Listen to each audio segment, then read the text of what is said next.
വന്നിട്ടും ഇന്നും അക്രമങ്ങളും മോഷണങ്ങളും കൊലപാതകങ്ങളും പീഡനങ്ങളും ഇന്നും ഉയർന്നുകൊണ്ടിരിക്കുന്നു.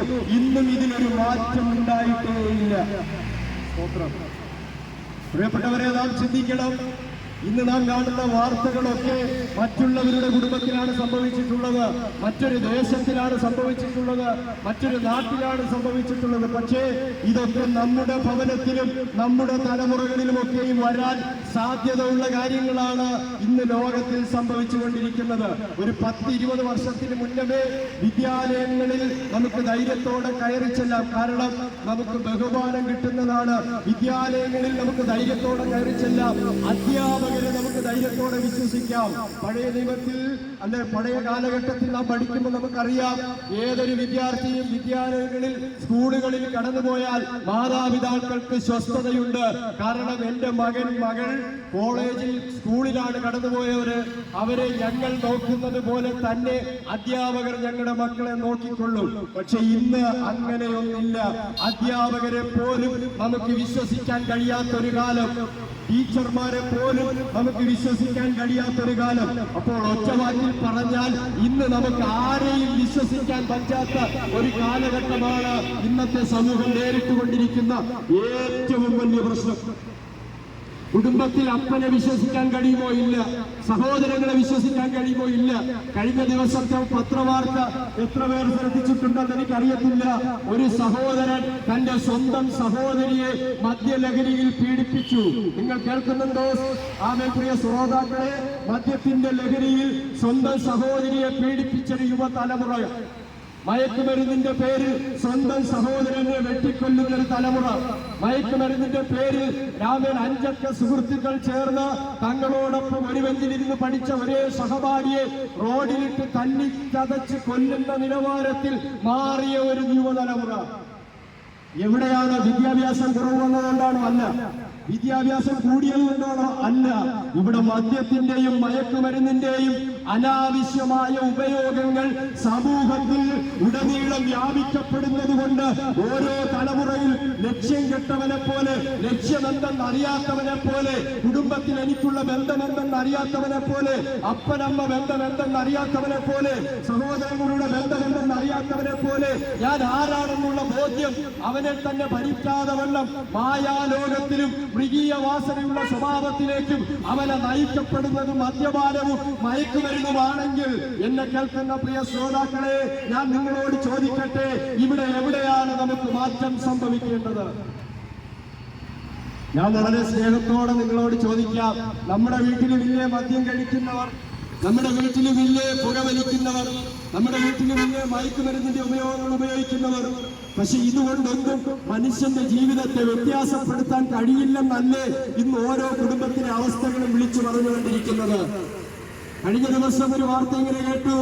ഒരു സ്വന്തം സഹോദരി, 12 വയസ്സുള്ള ഒരു സഹോദരി തന്റെ അടുത്ത ഏറ്റവും ബന്ധമുള്ള ഒരു 1.5 വയസ്സുള്ള ഒരു കുഞ്ഞിനെ എടുത്ത് കിണറ്റിലേക്ക് എറിഞ്ഞു. കാരണം സ്നേഹം ഞങ്ങളിൽ കുറഞ്ഞു പോകുമോ എന്നുള്ള സംശയം കൊണ്ട് ആ 1.5 വയസ്സുകാരിയായ പൊടിക്കൊച്ചിനെ എടുത്ത് കിണറ്റിലേക്ക് എറിഞ്ഞു കൊന്നു. എവിടെയാണ് പ്രിയപ്പെട്ടവരെ നമുക്ക് നമ്മുടെ മാനസികത തെറ്റാൻ കാരണം? ആ കൊച്ചു മദ്യം കഴിച്ചത് കൊണ്ടല്ല, ആ കൊച്ചു മയക്കുമരുന്ന് ഉപയോഗിച്ചിട്ടില്ല. ഞാൻ പറഞ്ഞതിന്റെ സാരം, മദ്യപാനം ഉണ്ടോ മയക്കുമരുന്ന് കൊണ്ടും മാത്രമല്ല ഇവിടെ മനുഷ്യൻ മൃഗീയമായി കൊണ്ടിരിക്കുന്നത്. പാപമെന്ന ഇരുട്ട് അവന്റെ അന്തരംഗങ്ങളിൽ പ്രവർത്തിക്കുന്നുണ്ട്. അതൊക്കെയാണ് അവന് മദ്യത്തിലേക്കും മയക്കുമരുന്നിലേക്കും അവനെ കൊണ്ടുപോകുന്നത്. അവൻ പോലും അറിയാതെ അവന്റെ ഹൃദയങ്ങളിൽ വ്യാപിച്ചുകൊണ്ടിരിക്കുന്ന പാപത്തിന്റെ ഇരുട്ടാണ്. പാപത്തെ നമുക്ക് കണ്ടുകിട്ടിയാൽ എങ്ങനെയെങ്കിലും പിടിച്ച് നമുക്ക് ജയിലിൽ അടയ്ക്കാം.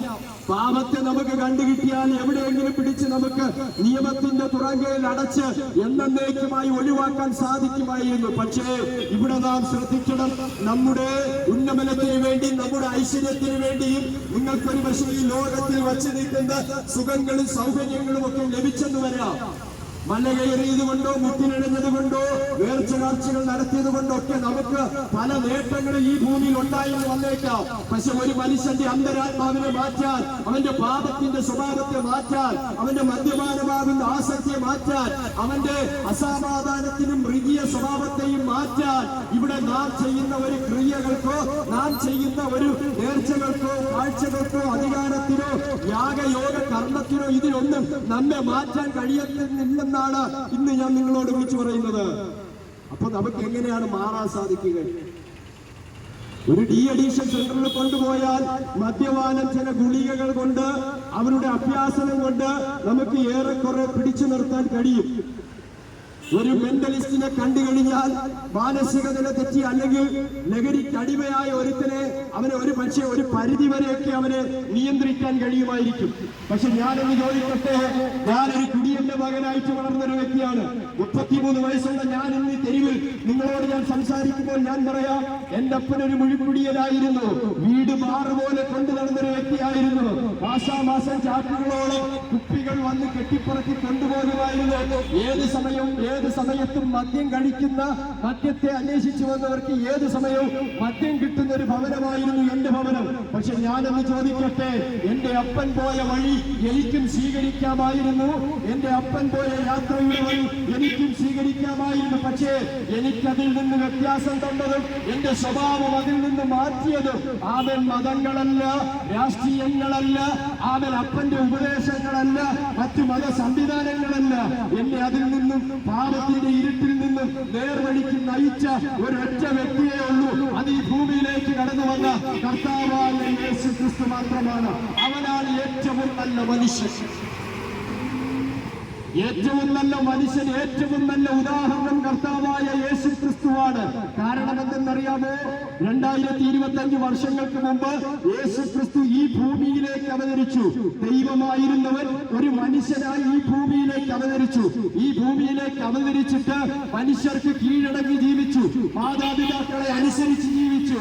മാതാപിതാക്കൾക്ക് അനുസരണമുള്ള മകനായി ജീവിച്ചു. ശിഷ്യഗണങ്ങൾക്ക് അനുസരണമുള്ള, ശിഷ്യഗണങ്ങളെ സ്നേഹിക്കുന്ന ഒരു നല്ലൊരു ഗുരുവായി ഈ ഭൂമിയിൽ ജീവിച്ചു. പാവപ്പെട്ടവരെ അവൻ സഹായിച്ചു. കുഷ്ഠരോഗികളെ സൗഖ്യമാക്കി. പാപികളുടെ പാപങ്ങളെ മോചിച്ചു നൽകി. ഒടുവിൽ ഈ ലോകത്തിൽ ജനിച്ച സകല മനുഷ്യർക്കും വേണ്ടി പാപത്തിന്റെ പരിഹാരത്തിന് വേണ്ടി പാപമറിയാത്തവൻ, പാപം ചെയ്യാത്തതായ ആ നസ്രയനായ യേശു, ആ ദൈവപുത്രനായ യേശു കാൽവരി ക്രൂശിൽ ഈ ലോകത്തിലെ സകല മനുഷ്യരുടെയും പാപത്തിന്റെ പരിഹാരത്തിന് വേണ്ടി മരിച്ചു. നിങ്ങൾ ശ്രദ്ധിക്കണം, ഈ ലോകത്തിൽ നിങ്ങൾക്ക് വേണ്ടി ആരെങ്കിലും മരിക്കാൻ തയ്യാറാകുമോ? നിങ്ങൾക്ക് വേണ്ടി നിങ്ങളുടെ മക്കൾ മരിക്കാൻ തയ്യാറാകുമോ എന്ന ചോദ്യത്തിന് ഇന്നത്തെ സമൂഹത്തിന് വലിയ പ്രാധാന്യതയുണ്ട്. കാരണം കോഴി ഇറച്ചി കിട്ടാത്തത് കൊണ്ട് അമ്മയെ കോഴിയെ കണ്ടിക്കുന്നത് പോലെ കടുത്ത് അവൻ ഒരു സ്റ്റാപ്പിന്റെ പുറത്ത് പിടിച്ചു വെച്ച് കഴുത്ത് കണ്ടിക്കുന്ന ഒരു തലമുറയുള്ള കാലഘട്ടമാണ് ഈ കാലഘട്ടം. ബൈക്ക് മേടിച്ചു കൊടുക്കാത്തതിന്റെ പേരിൽ അപ്പനെ രാത്രി ഉറങ്ങിക്കിടക്കുമ്പോൾ വെട്ടിയ ചരിത്രമാണ് നമുക്ക് പിന്നിലും ഇപ്പോഴും പറയാനുള്ളത്. സ്നേഹമെന്തെന്നറിയാത്ത കാലം, വ്യക്തിബന്ധങ്ങളിൽ സ്നേഹമില്ലാത്ത കാലം, 9 മാസം 10 മാസം എന്നെ ചുമന്ന് എന്നെ കൊണ്ടു നടന്ന തായോടുള്ള സ്നേഹം എവിടെ നഷ്ടപ്പെട്ടു പോയി? വേദപുസ്തകത്തിനൊരു വാക്യം ഇങ്ങനെ ഉദ്ധരിക്കുന്നുണ്ട്, അമ്മ മറന്നാലും ഞാൻ നിന്നെ മറന്നു കളയുന്ന ദൈവമല്ല. ഒരു 10 വർഷത്തിന് മുമ്പേ അമ്മ തന്റെ കുഞ്ഞിനെ മറക്കുമോ എന്ന് ഒരു ചോദ്യം നമുക്കുണ്ടായിരുന്നു. പക്ഷേ ഇന്നത്തെ കാലഘട്ടത്തിൽ ഓരോ വാർത്തകളും നമുക്ക് തെളിവാണ്. അമ്മയും നമ്മെ മറക്കും, അമ്മയും നമ്മെ പൊട്ടക്കണക്കിലറിയും, അമ്മയും നമ്മെ ഉപേക്ഷിച്ചു പോകുന്ന ഒരു കാലമാണ് ഇന്നത്തെ കാലമെങ്കിൽ കർത്താവായ യേശു ക്രിസ്തു പറയുന്നു, അമ്മ മറന്നാൽ ഞാൻ നിന്നെ മറന്നു കളയത്തില്ല. അപ്പോൾ ഭൂമിയിലെ വ്യക്തിബന്ധങ്ങളെല്ലാം മറക്കുന്നവരാണ്. അവർ അവരവരുടെ ഇഷ്ടങ്ങൾക്ക് മാത്രം നമ്മെ കൂട്ടുപിടിക്കുന്നവരാണ്.